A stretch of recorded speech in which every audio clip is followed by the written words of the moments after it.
So ayun, hello mga mi. Ako magluluto ng ulam namin for today. Dahil busy ang aking asawa nagpapagupit.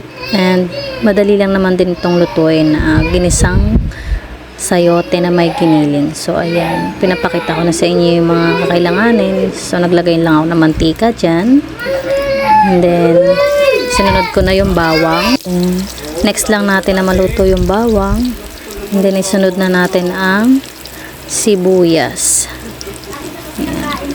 Pwede nang ilagay ang sibuyas. Halo-halo lang muna pala ako dyan. And then ito na, nilagay ko na yung sibuyas. Ayan.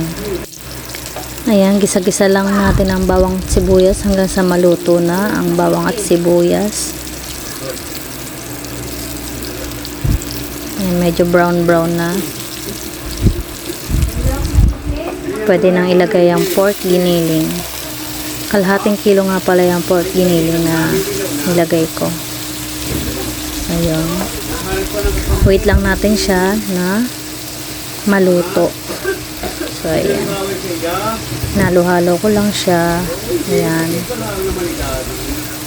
Hanggang sa maluto siya. And then, saka ko ilalagay yung gulay na sayote kapag naluto na yung pork giniling. So, halo muna tayo dyan.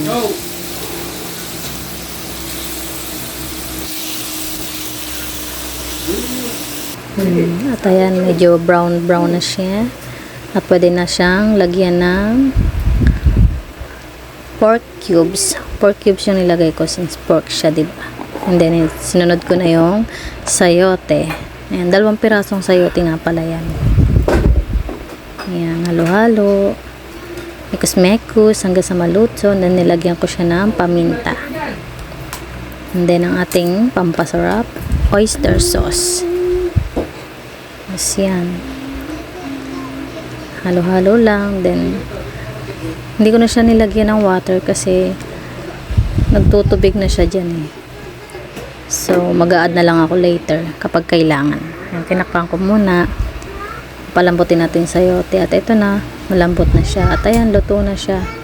So, ayun lang. Thank you for watching.